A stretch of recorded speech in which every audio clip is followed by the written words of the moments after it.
अस्सलाम वालेकुम, मैं हूं अहमद रियाज बलोच और आप देख रहे हैं वॉइस ऑफ पाकिस्तान। हम हमेशा पुलिस पे तनकीद करते हैं और बहसीयत सहाफ़ी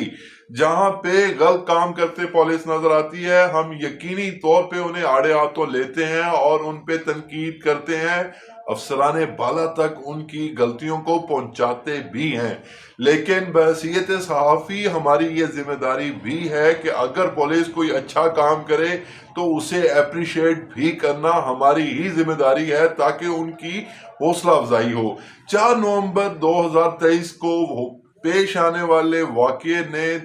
दिल को रुला के रख दिया। एक होलनाक वाक़या पेश आया चूंकि करीब एक हाउसिंग सोसाइटी में, जिसे कोऑपरेटिव हाउसिंग सोसाइटी कहते हैं और ये लाहौर से रायवन रोड पर वाक़या है, वहां पे एक ड्राइवर जिसका नाम अब्दुल रहमान था, उसने जिगजैग करते गाड़ी को एक दूसरी गाड़ी में जा टकराया और फिर वहां पे मौजूद जो उस गाड़ी में मौजूद खानदान था उसे तलक कलामी की। जब उन्होंने आगे से तलक कलामी की तो इसने अपने रिश्तेदारों को फोन किया जिन्होंने आकर बाकायदा तौर पे बदतमीजी की और उसके बाद फायरिंग भी की, जिससे सऊदी अरब से आई एक मेडिकल की तालिबा जिसका नाम जो है ताजीन खान था, उससे बिलाहिर उन गोली लगी और वो जख्मों की ताब ना लाते हुए 26 नवंबर के रोज अल्लाह को प्यारी हो गई। और उस दिन जो हुआ, जिस तरह से ये मामला पेश आया, उसके ऐनी शाहिदीन ने भी ये कहा कि उस दिन जब पीछे से लोग यानी कि अब्दुल रहमान के रिश्तेदार आए तो उन्होंने थप्पड़ों की बरसात की जो लड़की थी उसके वालिद पर, और जब गोली चली और उन्हें ये पता लगा कि हमारी बेटी जो है उसे गोली लग गई है, तब भी मुल्ज़मान ने ना सिर्फ अपने दबाव को जारी रखा बल्कि मजीद मारपीट की, थप्पड़ों की बरसात करते रहे उन मेडिकल की तालिबा के वालिद पर। और उसके बाद हुआ ये कि जब उन्होंने यकीन दहानी करवाई कि हमारी बेटी को गोली लग चुकी है और खून दिखाया गया, तब उन्हें कुछ खुदा का खौफ आया और उन्होंने उस फैमिली को वहां से जाने की इजाजत दी और फिर उन्हें मेडिकल की तालिबा को कई रोज अस्पताल में दाखिल रखने के बाद बिलाहिर कल वो अपनी जान की बाजी हार गई और उसे जो है वो आज सुपुर्द हाक कर दिया गया। इस एक मामले में जब दबाव बढ़ा एक जो मरहूम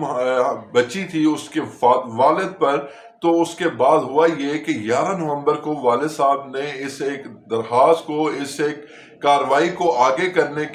से इस्तिस्ना ले ली, यानी कि वो पीछे हट गए, जिसके बाद बच्ची के जो मामू हैं वो आगे आए और वो मुकदमे के मुद्दई बने। लेकिन आज बड़ी ही एक अहम पेशरफ सामने आई जिसमें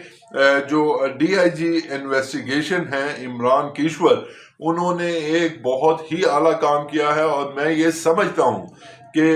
ये वही सिलसिला है जिसे डॉक्टर कह रहा हूँ, माफ़ी चाहता हूँ, जिसे सैयद इकरारुल हसन ने शुरू किया था और वो बारहा कहते रहे कि जहाँ पे ज़रूरत पेश आए वहाँ पे रियासत मद्दई क्यों नहीं बन सकती। इसलिए आज के दिन यही हुआ कि रियासत ने अपना आप दिखाया और हुआ ये कि आज इमरान किश्वर साहब ने इस एक पर्चे में, इस एक जो कार्रवाई हो रही है मुकदमे में, उसमें 311 दफा को भी ऐड कर दिया, जिससे ये साबित होता है कि अगर कल वो मामू जो कि अब मुकदमे के मुद्दई हैं, अगर वो भी पीछे हो जाए तो भी कार्रवाई रियासत करेगी। क्योंकि शुबा ये है कि जैसे 11 नवंबर को वालिद को डरा धमका के पीछे हटाया, अब मामू को डरा धमका के पीछे ना कर दिया जाए, जिसके बाद उस बच्ची को इंसाफ ना मिल सके। और यहाँ पे जो जंगल के कानून के मुताबिक एक रवायत बरकरार थी कि लोग पहले गलती कर देते थे, उसके बाद गलती करने के बाद वो लोगों को खरीद कर या लोगों के जमीन खरीद कर या लोगों से कसास देकर جو ایک شرعی طریقہ بھی ہے وہ کرنے کے بعد انہیں معاملے سے اپنی فیملی کے بچے بچی کو علیحدہ کر لیتے تھے، لیکن اس دفعہ ریاست نے اپنی ذمہ داری نبھائی ہے اور بخوبی نبھائی ہے، جسے یقینی طور پہ اپریشیٹ کرنا چاہیے۔ اور اسی طرح کا واقعہ یاد رکھیے گا کہ اسی ہی ماہ میں ڈی ایچ اے فیز 7 میں بھی پیش آ چکا ہے، جہاں پہ جو ملزم ہیں افنان شفقت وہ بھی اس وقت پولیس کی حراست میں ہے، اور ان پہ دہشت گردی کے مقدمہ کے جو دفعات ہیں وہ بھی لگ چکی ہیں، معاف کیجیے گا۔ اور اس کے بعد جو ان کے والد ہیں شفقت امان، انہیں بھی پولیس کی حراست میں سے آج ایک جو ہے وہ ضمانت کے ذریعے انہیں بری کیا گیا، بری نہیں، ضمانت کے ذریعے انہیں چھوڑا گیا، اور اس پہ انہوں نے جب باہر آئے تو یہ بیان دیا کہ ہم نے کسی کو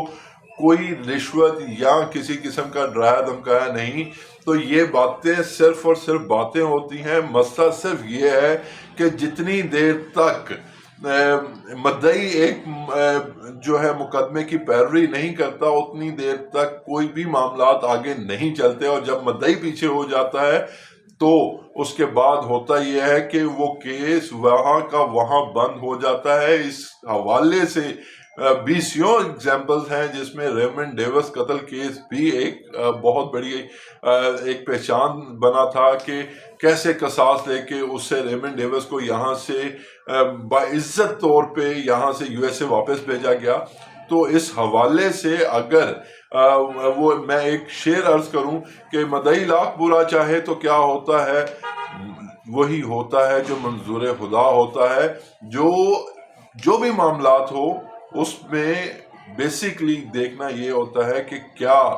ایک جس پہ ظلم ہوا ہے اسے انصاف ملا ہے یا نہیں۔ تو امید یہ کی جا رہی ہے کہ اس کیس میں اس بچی کو انصاف ضرور ملے گا۔ اب وہ اس دنیا میں تو نہیں رہی، لیکن اس کے والدین جو کہ جس کی کوئی بھی یقینی طور پہ یقین مانیے گا، ہم لاکھ کہہ لیں کہ ہمارا دل رویا، یا کوئی بھی کہہ لے کہ مجھے اتنا درد ہوا، کسی کو اتنا درد نہیں ہو سکتا جتنے اس کے والدین بہن بھائیوں کو ہوا ہوگا۔ اور شاید جب انہیں انصاف ملے تو وہ یہ اپنے صدمے کو کم کر سکیں۔ احمد ریاض بلوچ کو دیجیے اجازت، اللہ نگہبان۔